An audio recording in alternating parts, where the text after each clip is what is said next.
Kaya nga nasa hierarchy of needs yan, di ba?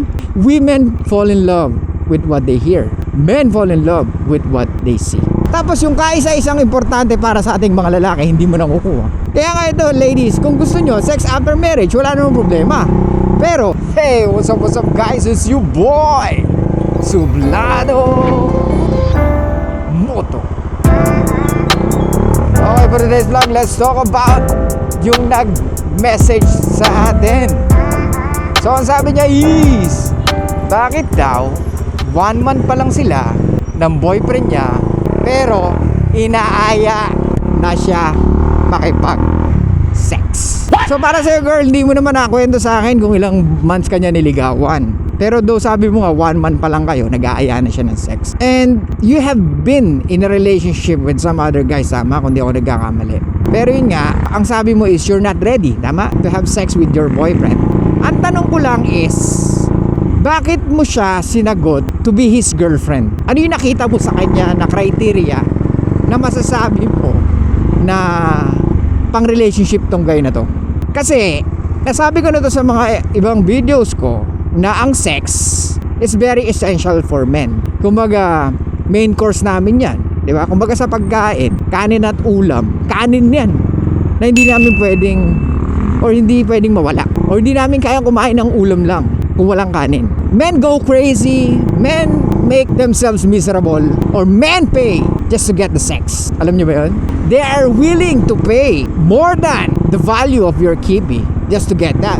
Men become stupid, men lie just to get the sex they want. I don't know if you kung nare-realize niyo yun. Men always pay. Not necessarily money. Of course, nandyan yung effort, exclusivity. Nandyan yung, of course, sabihin niya sa'yo how beautiful you are. Yung sinasabi natin na nambobola ka lang eh.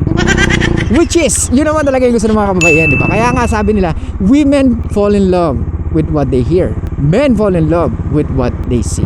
So, maraming lalaking bolero dahil women ask them to.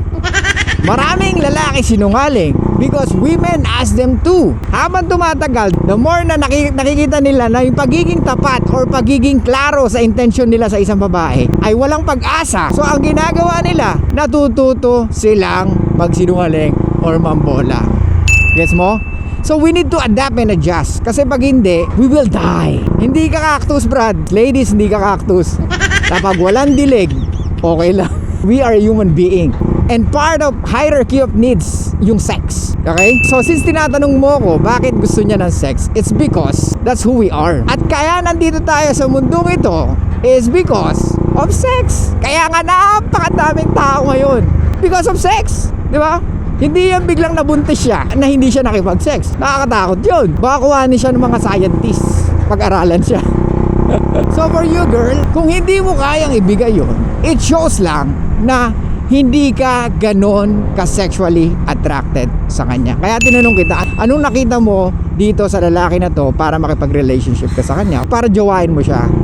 Kasi dapat, lagi ka sexually attracted sa isang babae or sa isang lalaki. Eto, sa mga lalaki, guys, kung ginawa ka lang ng babae just for the sake of your, dahil may mapera ka or gwapo ka or just, you know, just to, para lang masabi na nasa relationship sila, then you are sabotaging your own relationship. You are wasting your time, bro. Believe me. Dahil kahit kailan, hindi mo makukuha yung sex na gusto mo kung hindi naman siya ganun ka-sexually attracted sa'yo. And lugi ka. You will give effort, attention, gagastusan mo yung relationship nyo. Tapos yung kaisa-isang importante para sa ating mga lalaki, hindi mo nakukuha. And ang tanong, what for? Bakit ka nasa isang relasyon kung ang nakukuha mo lang is below minimum or wala pa sa bare minimum? So ibig mo sabihin, sex lang talaga ang habol ng isang lalaki sa isang babae? Yes, most of the time sex, okay? I'm not saying all na sex lang. Of course, nandyan yung syempre dapat may alam ka sa buhay bilang babae. Nandyan yung dapat sumusunod ka. Nandyan yung dapat nagre-reciprocate ka, di ba? Nandyan yung dapat na feel mo yung pagiging feminine mo pagkasama mo siya. Nandyan yung dapat yung lalaki very masculine pagkasama ka niya. Kasi pag yun wala, then I don't think relationship will work. And ito pa, sex can be the foundation of the relationship. Yan ang nagpapatibay ng relasyon, di ba? Why? Kasi doon nyo na-express yung emotions nyo. How you like each other, how you feel about each other. Di ba? So that's why sex is very important. Kaya nga nasa hierarchy of needs yan, di ba? So pag yan inalis mo, then you're a hypocrite. Na hindi mo kailangan ng sex. Kaya nga ito, ladies, kung gusto nyo, sex after marriage, wala namang problema. Pero, masasabi mo bang compatible kayo sa sex? Kung after marriage, tapos nalaman mo, hindi pala? How would you feel? Nung first night nyo, disaster. Sex after marriage is fine.